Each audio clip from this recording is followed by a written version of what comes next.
So far as we have discussed how data can be collected, അല്ലേ? ദത്തങ്ങൾ എങ്ങനെ ശേഖരിക്കാമെന്ന് നാം കണ്ടു. പ്രൈമറി ഡാറ്റ, സെക്കൻഡറി ഡാറ്റ, അത് ഇൻ്റർവ്യൂ മെത്തേഡുകളെല്ലാം ഉപയോഗിച്ച് നാം കണ്ടു. ആ ശേഖരിച്ച ഡാറ്റയെ നാം പിന്നീട് എന്ത് ചെയ്തു? ക്ലാസിഫൈ ചെയ്തു. ഇനി ക്ലാസിഫൈ ചെയ്ത ഡാറ്റ നാം ബാക്കിയുള്ളവരുടെ മുന്നിൽ പ്രസൻറ്റ് ചെയ്യാൻ പോവാണ്. അപ്പോൾ നാം ശേഖരിച്ച ഡാറ്റയെ ഇനി എന്താണ്, ഞാൻ നമ്മുടെ ക്ലാസ്സിലെ കുട്ടികളുടെ പെർഫോമൻസിനെ കുറിച്ചുള്ള ഡാറ്റയാണ് ശേഖരിച്ചത്. ആ ശേഖരിച്ച ഡാറ്റ ഞാൻ രക്ഷിതാക്കളുടെ മുന്നിൽ എന്ത് ചെയ്യാൻ പോവാണ്? പ്രസൻറ്റ് ചെയ്യാൻ പോവാണ്. That is our fourth chapter, that is presentation of data.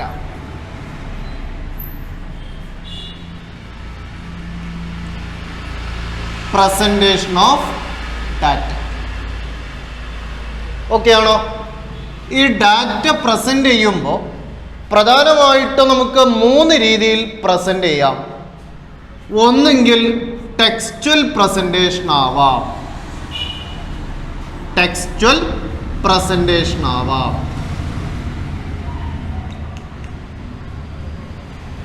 അല്ലെങ്കിൽ ടേബുലാർ പ്രസൻറ്റേഷൻ ആവാം.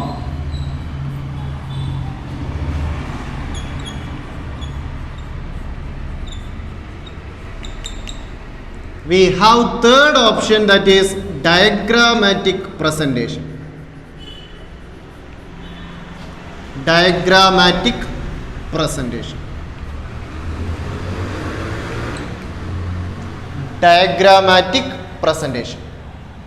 ഈ 3 രീതിയിൽ നമുക്ക് എന്ത് ചെയ്യാം?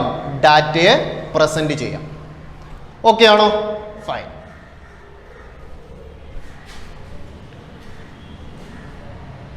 ഒന്നാമത്തെ പ്രസന്റേഷൻ രീതിയാണെന്ത്? Textual presentation.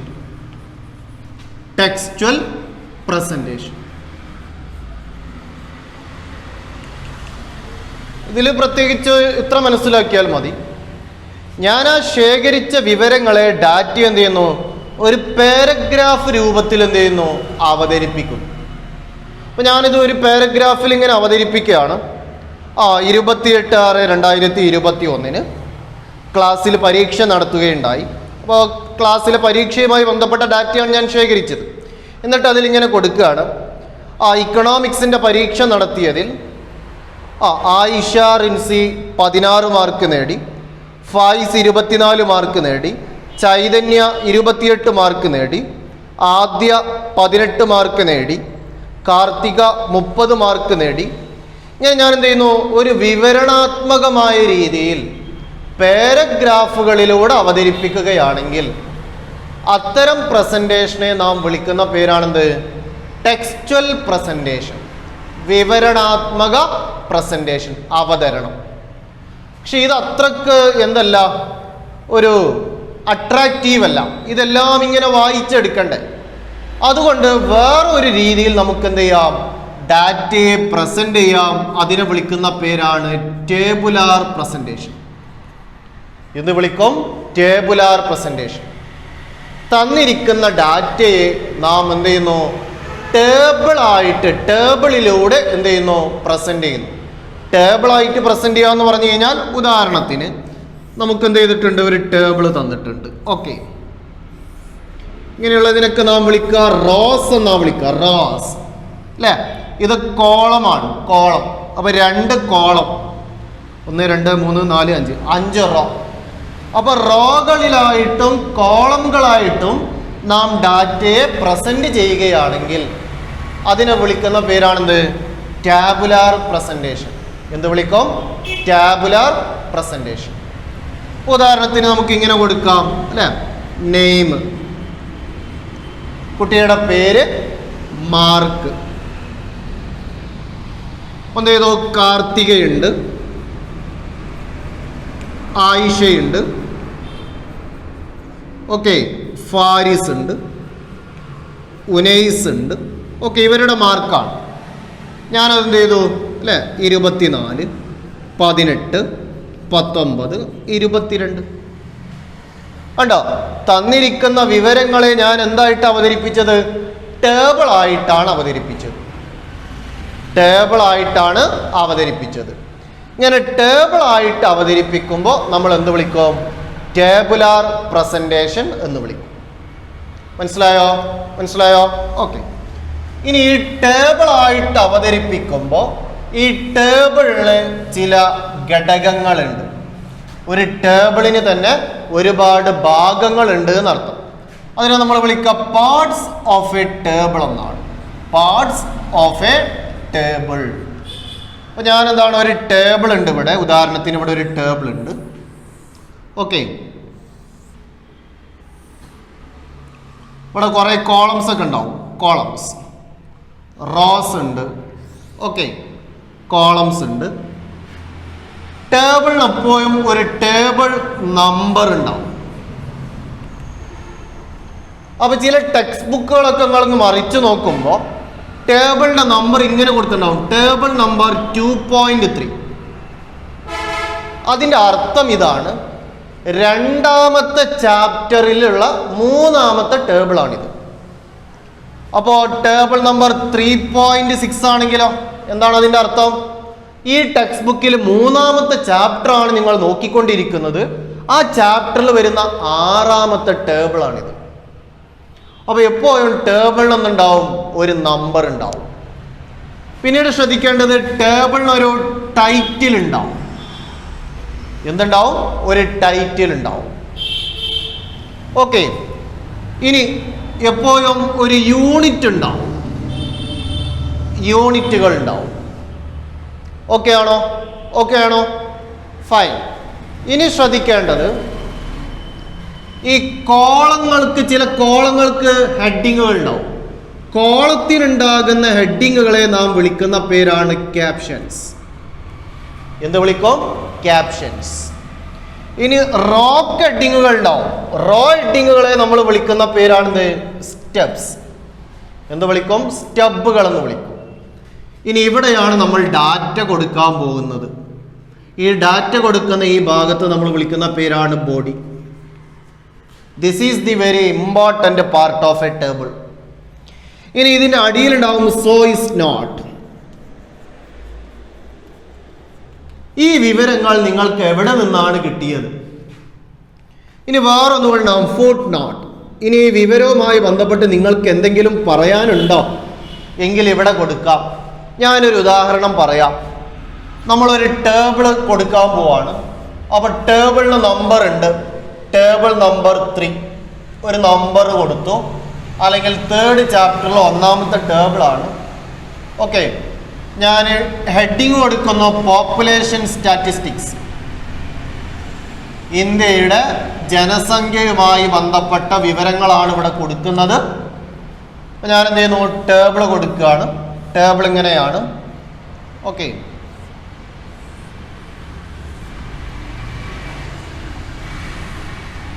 ജെൻഡർ, ആണാണോ പെണ്ണാണോ, നമ്പർ, പോപ്പുലേഷൻ സൈസ് അല്ലെങ്കിൽ നമ്പർ. അപ്പോൾ മെയിൽ, ഫീമെയിൽ ഉദാഹരണത്തിന് വേണ്ടിയിട്ടാണ്. അപ്പോൾ ഈ കോളം അല്ലേ, ഹെഡിങ്ങുകളുണ്ട്, സ്റ്റെപ്പുകളുണ്ട് അല്ലേ, റോ ഹെഡിങ്സ് ഉണ്ട്. ഓക്കെ, ഇനി വേണം ഇങ്ങനെ ഹെഡിങ് ഇവിടെയൊക്കെ കൊടുക്കട്ടോ. പോട്ടെ, ഞാൻ എന്ത് ചെയ്തു? 50, 56 നോട്ട്, ഇവിടെ ഒരു 50. ഉദാഹരണത്തിനാണ്, ഉദാഹരണം മനസ്സിലാക്കാൻ വേണ്ടിയിട്ടാണ്. അപ്പോൾ ഞാനിവിടെ യൂണിറ്റ് കൊടുക്കുകയാണ്. യൂണിറ്റ് ക്രോർ, കോടിയിലാണ്. അതിൻ്റെ അർത്ഥം ഇതാണ്, ഇവിടെ 56 എന്ന് പറഞ്ഞു കഴിഞ്ഞാൽ അത് 56 എണ്ണം എന്നല്ല, 56 കോടിയാണ്. ഇവിടെ 50 എന്ന് പറഞ്ഞു കഴിഞ്ഞാൽ 50 എന്നല്ല അതിൻ്റെ അർത്ഥം, 50 കോടിയാണ്. അപ്പോൾ തന്നിരിക്കുന്ന ഡാറ്റ ഏത് യൂണിറ്റിലാണ് നിങ്ങൾ ചെയ്യേണ്ടത്, മനസ്സിലാക്കേണ്ടത്, അതാണ് ഇവിടെ കൊടുക്കുക. ഓക്കെ ആണോ? ഫൈൻ. ഇനി സോയിസ് നോട്ട് എന്ന് പറഞ്ഞു കഴിഞ്ഞാൽ ഈ വിവരങ്ങൾ എനിക്ക് എവിടെ നിന്ന് കിട്ടി? എനിക്ക് കിട്ടിയത് സെൻസസ് ഇന്ത്യയുടെ വെബ്സൈറ്റിൽ നിന്നാണ്. ഉദാഹരണമാണ്, നിങ്ങൾക്ക് എവിടെ നിന്ന് കിട്ടി? അതാണ് അവിടെ സെൻസസ് ഇന്ത്യയുടെ വെബ്സൈറ്റിൽ നിന്നാണ്. ഇനി ഫുട് നോട്ട്, ഇതുമായി ബന്ധപ്പെട്ട് നിങ്ങൾക്ക് എന്തെങ്കിലും വേറെ പറയാനുണ്ടോ? ഉണ്ട്. Statistics are up to 2011. എന്താ അതിൻ്റെ അർത്ഥം? Statistics are up to 2011. 2011 വരെയുള്ള ഡാറ്റ മാത്രമേ ഇവിടെ കൊടുത്തിട്ടുള്ളൂ. ഓക്കെ ആണോ? അപ്പോൾ പാർട്സ് ഓഫ് എ ടേബിൾ എന്ന് പറയുമ്പോൾ എന്തൊക്കെ വരും? ടേബിൾ നമ്പർ ഉണ്ടാവും, ടേബിളിന് ഒരു ടൈറ്റിൽ ഉണ്ടാവും, യൂണിറ്റുകൾ ഉണ്ടാവും, ക്യാപ്ഷൻ ഉണ്ടാവും, സ്റ്റബുകൾ ഉണ്ടാവും, ബോഡി ഉണ്ടാകും, സോയിസ് നോട്ട് ആൻഡ് ഫുട് നോട്ട്. മനസ്സിലായോ? ഇത്രയും അടങ്ങുന്നതാണെന്ത്? ആ parts of a table. Parts of a table. Okay ആണോ? ഫൈൻ.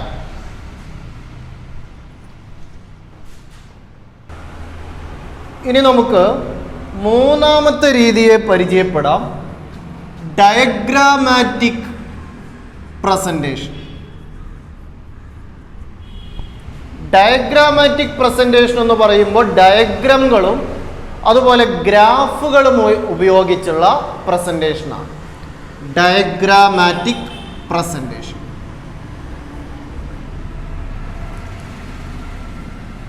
ഈ ഡയഗ്രാമാറ്റിക് പ്രസന്റേഷനിൽ തന്നെ പ്രധാനമായിട്ട് 3 തരം ഡയഗ്രാംസ് ആൻഡ് ഗ്രാഫ്സ് ആണ് നമുക്ക് പഠിക്കാനുള്ളത്.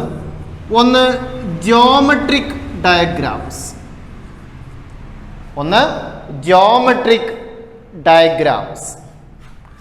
രണ്ടാമതായിട്ട് വരുന്നതാണ് ഫ്രീക്വൻസി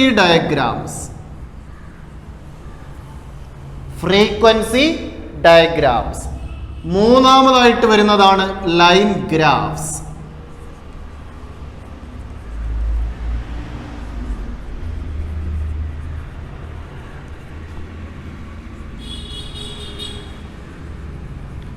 അപ്പോൾ ഇത് ഓരോന്നും ഇമ്പോർട്ടൻ്റ് ആണ്.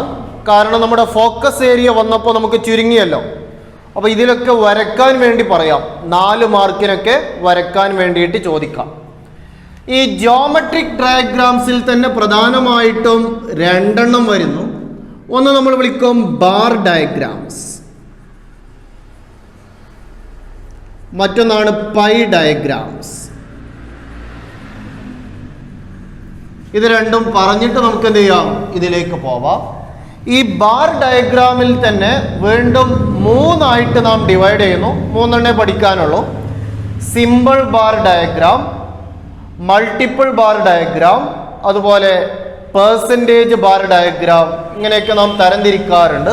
അപ്പോൾ നമുക്ക് ഓരോന്നായിട്ട് എന്ത് ചെയ്യാം? പഠിച്ചിട്ട് പോകാം. ഓക്കെ. സോ മൂന്നാമത്തെ രീതിയാണ് ഡയഗ്രാമാറ്റിക് പ്രസൻറ്റേഷൻ. അതിൽ 3 തരം diagrams: geometric diagrams, frequency diagrams, അതുപോലെ ലൈൻ ഗ്രാഫ്സ്. ഇതിൽ ജിയോമെട്രിക് ഡയഗ്രാംസിൻ്റെ കേസിൽ ജിയോമെട്രിക് ഡയഗ്രാംസ്, ജ്യാമിതീയ ഡയഗ്രാം വരുന്നതാണ്. ഒന്നാണ് ഇത് ബാർ ഡയഗ്രാം. ഒന്നേതാ വരുന്നത്? Bar diagram. ഈ ബാർ ഡയഗ്രാം തന്നെ നാം 3 ആയിട്ട് ഡിവൈഡ് ചെയ്യുന്നു. 3 എണ്ണമാണ് നമുക്ക് പഠിക്കാനുള്ളത്. ഒന്നുള്ളത് simple bar diagram. Simple bar diagram. Okay. ഇത് പഠിച്ചിട്ട് നമുക്ക് എന്ത് ചെയ്യാം? അടുത്തതിലേക്ക് പോവാം. രണ്ടാമതായിട്ട് വരുന്നതാണ് മൾട്ടിപ്പിൾ ബാർ ഡയഗ്രാം. ഇനിയുണ്ട്, വേണമെങ്കിൽ നമുക്ക് മൂന്നാമത്തെ ഇങ്ങനെ പറയാം, കോമ്പണന്റ് ബാർ ഡയഗ്രാം. ഓക്കെ. നമുക്കത് ഓരോന്ന് എത്തുന്ന സമയത്ത് ഓരോന്നായിട്ട് എക്സ്പ്ലെയിൻ ചെയ്യാം. നമുക്കിപ്പോൾ തൽക്കാലം സിമ്പിൾ ബാർ ഡയഗ്രാം എന്താണെന്നും അതെങ്ങനെയാണ് വരയ്ക്കേണ്ടതെന്നുള്ളതും നമുക്ക് പഠിക്കാം. ഉദാഹരണത്തിന് നമുക്ക് ഒന്നാമത്തെ എടുക്കാം, സിമ്പിൾ ബാർ ഡയഗ്രാം.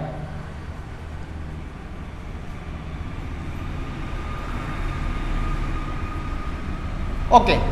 അത് വരച്ച് കഴിയുന്ന സമയത്ത് മനസ്സിലാവും ഇത് എന്താണ്, ഇത് ഏത് സമയത്താണ് ഉപയോഗിക്കേണ്ടത്, ഇതെല്ലാം എന്ത് ചെയ്യാം? പിന്നീട് മനസ്സിലാവും. ശ്രദ്ധിക്കണേ, നമ്മളൊരു പരീക്ഷ നടത്തി. ആ പരീക്ഷയിൽ മാർക്കുകൾ ഇവിടെ തന്നിട്ടുണ്ട്. ഉദാഹരണത്തിന് അപ്പോൾ name of the candidate, then mark. ഇതിൻ്റെ ടേബിളിൻ്റെ എല്ലാ പാർട്ടും ഞാനിവിടെ കൊടുത്തിട്ടില്ല. കാർത്തികക്ക് എത്രയാ മാർക്ക് കിട്ടിയത്? ഉദാഹരണത്തിന് 40. ഓക്കെ. മിൻവക്ക് എത്രയാ മാർക്ക് കിട്ടിയേ? ഉദാഹരണത്തിന് 30. ഓക്കെ. ഫാരിസിന് 20. ഓക്കെ. ചൈതന്യ 15. ഇതൊരു ടേബിൾ ആയിട്ടാണ് അല്ലേ? ഇതിനെ നാം എന്ത് ചെയ്യുന്നു? ഒരു സിമ്പിൾ ബാർ ഡയഗ്രാമിലൂടെ എന്ത് ചെയ്യാണ്? പ്രസന്റ് ചെയ്യാൻ പോവാണ്. അപ്പോൾ ആദ്യം ശ്രദ്ധിക്കേണ്ടത്, സിമ്പിൾ ബാർ ഡയഗ്രാം വരയ്ക്കുന്നതിന് വേണ്ടി ആദ്യം എന്ത് ചെയ്യണം? ഗ്രാഫ് ഉപയോഗിക്കുന്നതിന് വേണ്ടി നാം എന്ത് ചെയ്യുന്നു? 2 ആക്സിസ് വരയ്ക്കാൻ പോവാണ്. 2 ആക്സിസ് വരയ്ക്കാൻ പോവാണ്. ഈ ആക്സിസ് നമ്മൾ വിളിക്കുക വൈ ആക്സിസ് എന്നാണ്. എന്താ വിളിക്കുക? Y axis. ഇങ്ങോട്ടുള്ളതിനെ നാം എന്ത് വിളിക്കും?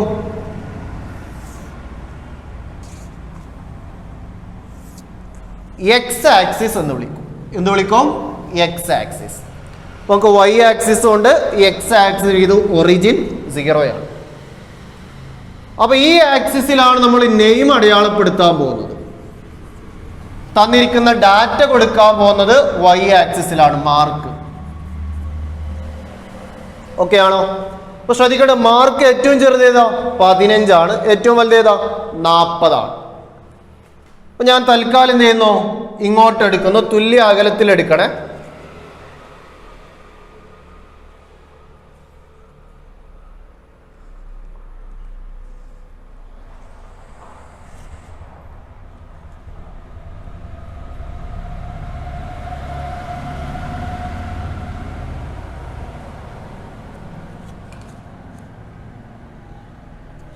ഓക്കെ. ഞാനിതിന് 10 എന്ന് കൊടുത്തു.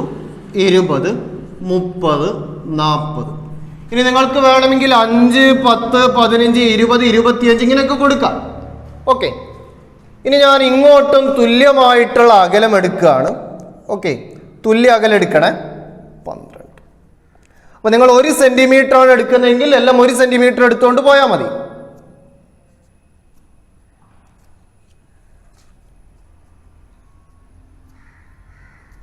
ഓക്കെ. ഇനി ഞാൻ ആദ്യം ചെയ്യാൻ പോകുന്ന കാർത്തികേയക്ക് വേണ്ടിയിട്ട് കാർത്തികയുടെ മാർക്ക് കാണിക്കാൻ എന്ത് ചെയ്യുന്നു? ഞാനൊരു ബാറ് വരയ്ക്കാൻ പോവാണ്. ബാറ് ശ്രദ്ധിക്കണേ. കാർത്തികയുടെ മാർക്കാണ് ഞാനിവിടെ കാണിക്കുന്നത്. കാർത്തികയ്ക്ക് എത്രയാ? 40 ആണ്. അപ്പൊ 40 കാർത്തികയുടേത് 40 ആണ്. ഓക്കെ. 40 ആണ് ഞാൻ വരയ്ക്കുന്നത്. ശ്രദ്ധിച്ചാൽ മതി.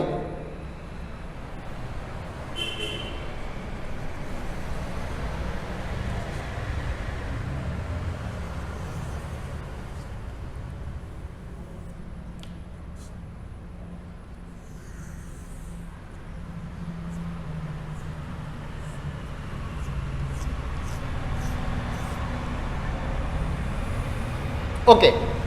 അപ്പൊ കാർത്തികയുടെ മാർക്കിനെ കാണിക്കുന്ന ഒരു ബാറാണ് ഞാനിവിടെ വരച്ചിട്ടുള്ളത്. ഓക്കെ ആണോ? ഇത് കാർത്തിക. ഓക്കെ. ഈ വരച്ചിട്ടുള്ളതിനെ നമ്മൾ വിളിക്കുന്ന പേരാണ് ബാർ. ഇനി ഞാൻ ആരുടേത് കാണാൻ പോവാണ്? മിൻവയുടേത് കാണാൻ പോവാണ്. മിൻവക്ക് എത്രയാ? 30 ആണ്. മിൻവക്ക് 30 ആണ്.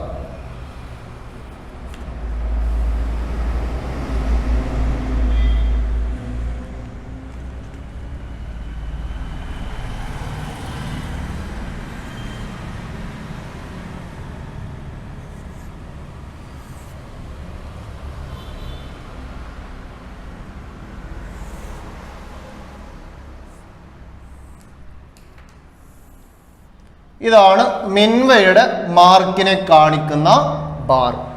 അപ്പൊ ശ്രദ്ധിക്കേണ്ടത്, ബാറിന്റെ ലെങ്ത് എല്ലായിടത്തും സെയിം ആയിരിക്കണം, തുല്യമായിരിക്കണം. അതുപോലെ ബാറുകൾക്കിടയിലുള്ള സ്പേസ് ഉണ്ടല്ലോ, ഈ ബാർ തമ്മിലുള്ള സ്പേസ് ഉണ്ടല്ലോ, തുല്യമായിരിക്കണം. ഇനി ആരെയാ കാണിക്കേണ്ടത്? ഫാരിസിനെ കാണിക്കണം. ഫാരിസിന് 20 ആണ്. ഓക്കെ, 20.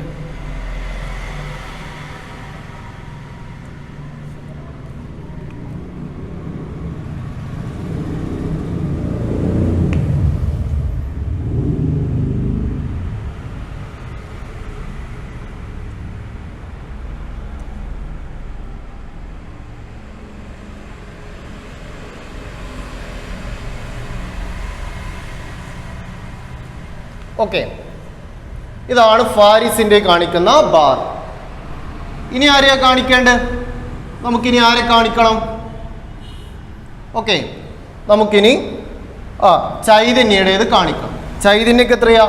15 ഏകദേശം 10. ഓക്കെ, നമുക്ക് ഫാരിസിന് 20 ആണല്ലോ അല്ലേ? ഓക്കെ, ഇതാണ് ഫാരിസിൻ്റെ. ഫാരിസിന് 20 ആണ്, മിൻവക്ക് 30 ആണ്, കാർത്തികക്ക് 40 ആണ്. ഇനി ആര് വേണം? നമ്മുടെ ചൈതന്യ. 15 എന്ന് പറയുമ്പോൾ 10നും 15നും ഇടയിൽ, ഇവിടെ എവിടെയോ ആണ്, ഏറ്റവും നടുവിലാണ്. ഓക്കെ,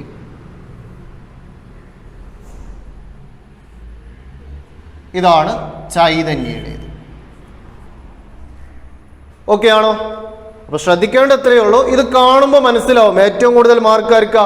കാർത്തികക്കാണ്. ഏറ്റവും കുറവാർക്കാണ്? ചൈതന്യക്കാണ്.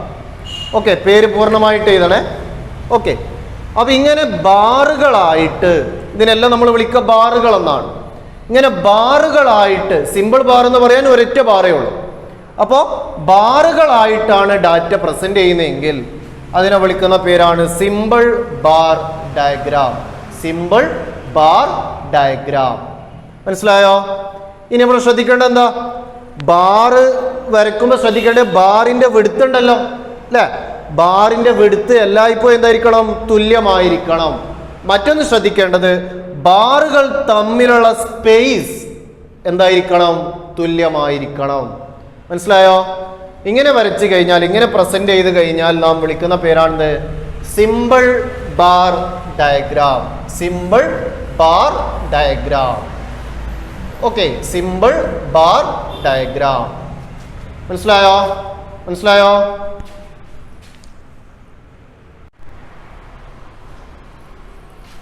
ഈ സിമ്പിൾ ബാർ ഡയഗ്രാമുമായി ബന്ധപ്പെട്ട് ഒരു എക്സാമ്പിൾ കൂടി കാണിക്കാം. ഇവിടെ ഒരു ടേബിൾ തന്നിട്ടുണ്ട്. നമുക്കിത് കോവിഡ് സ്റ്റാറ്റിസ്റ്റിക്സ് ആണ്, കോവിഡ് കണക്കുകളാണ്. അപ്പോൾ 3 സംസ്ഥാനങ്ങളിലും കോവിഡ് കണക്കുകളാണ് തന്നിട്ടുള്ളത്. ഈ സംസ്ഥാനത്ത് 400 പേർക്കുണ്ട് കേരളത്തിൽ. തമിഴ്നാട്ടിൽ 250 പേര്, കർണാടകയിൽ 200 പേര്. ഈ ടേബിളിനെ നമ്മളൊരു സിമ്പിൾ ബാർ ഡയഗ്രാം ആക്കി മാറ്റുകയാണ്. ശ്രദ്ധിക്കേണ്ടത്, നമുക്കിവിടെ origin O X axis, O Y axis. X ആക്സിസിലാണ് നമ്മൾ സ്റ്റേറ്റുകൾ നൽകുന്നത്, വൈ ആക്സിസിലാണ് നമ്മൾ കേസസ് നൽകുന്നത്. അപ്പോൾ കേസസ് നൽകുമ്പോൾ ശ്രദ്ധിക്കേണ്ടത്, ഏറ്റവും ചെറുത് 200 ആണ്, ഏറ്റവും വലുത് 400 ആണ്. അപ്പോൾ 200നെയും ഉൾക്കൊള്ളണം, 400നെയും ഉൾക്കൊള്ളണം. ഞാൻ തൽക്കാലം ചെയ്യുന്നു, തുല്യ അകലങ്ങളായിട്ട് ഇതിനെ ഭാഗിക്കുന്നു.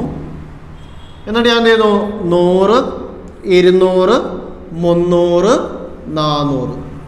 നിങ്ങൾക്ക് വേണമെങ്കിൽ 50, 100, 150, 200, 250, 300, 400 എടുക്കാം. പക്ഷെ ഇതായിരിക്കും കുറച്ചുകൂടെ നന്നാവുക. ഓക്കെ, ഇത് കാണുമ്പോൾ അതിൻ്റെ ഒരു ഐഡിയ വരണം. അത് 2-3 ഇങ്ങനെ ചെയ്യുമ്പോൾ ഓട്ടോമാറ്റിക്കലി ഐഡിയ വരും. ഇനി ഞാനിതിനെ ബാറുകളായിട്ട് അവതരിപ്പിക്കാൻ പോവാണ്. അപ്പോൾ ഇവിടെയും ഞാൻ എന്ത് ചെയ്യുന്നു? തുല്യ അകലങ്ങൾ എടുക്കുന്നു.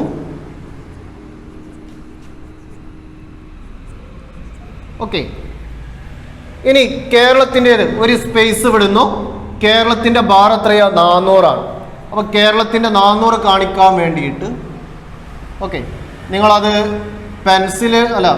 നിങ്ങളത് സ്കെയിൽ ഉപയോഗിച്ച് വരയ്ക്കുമ്പോൾ നിങ്ങൾക്ക് എന്ത് ചെയ്യാം? വളരെ കൃത്യമായിട്ട് വരയ്ക്കാൻ പറ്റും.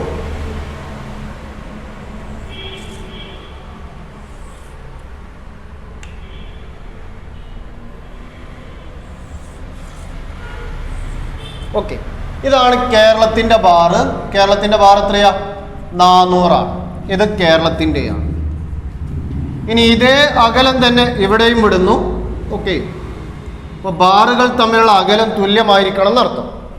തമിഴ്നാട് എത്രയാ? 250 ആണ്. 250 എന്ന് പറയുമ്പോൾ 200നും 300നും ഏറ്റവും സെൻട്രലായിട്ട് വരും അല്ലേ? ഇങ്ങനെ പോകും. അപ്പോൾ ഈ അകലം ഇട്ടിട്ട് എന്ത് ചെയ്യുന്നു? നമ്മൾ എന്ത് ചെയ്യുന്നു? തമിഴ്നാട്ടിൽ നിന്ന് വരയ്ക്കുന്നു.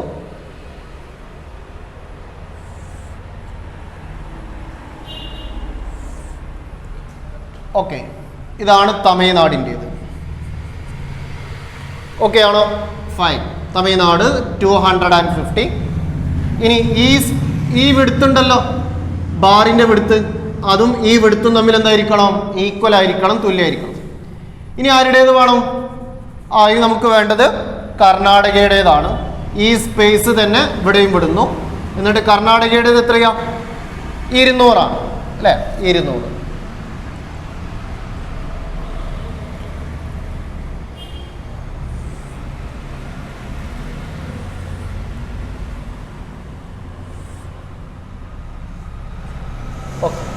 ഇതാണ് കർണാടകയുടെ ബാർ. ഓക്കെ, അപ്പൊ ഈ രീതിയിലാണ് നമ്മൾ എന്ത് ചെയ്യുക? സിമ്പിൾ ബാർ ഡയഗ്രാം അവതരിപ്പിക്കുക. സോ നെക്സ്റ്റ് സെഷനിൽ നമുക്ക് എന്ത് ചെയ്യാം? ആ മൾട്ടിപ്പിൾ ബാർ ഡയഗ്രാം എങ്ങനെയാണെന്ന് പരിചയപ്പെടാം. അപ്പോൾ ഇത് കൃത്യമായിട്ട് മനസ്സിലാക്കുക. ഞാനൊരു 2 ഹോംവർക്ക് തരാം. അത് നിങ്ങൾ ചെയ്ത് കഴിയുമ്പോൾ you can understand how to draw a simple bar diagram. Okay, അപ്പോൾ പരീക്ഷയ്ക്ക് മിക്കവാറും വരക്കാൻ വേണ്ടിയിട്ട് ചോദ്യം വരും. 4 മാർക്കിൻ്റെ ചോദ്യം പ്രതീക്ഷിക്കാവുന്നതാണ്. Okay, thank U.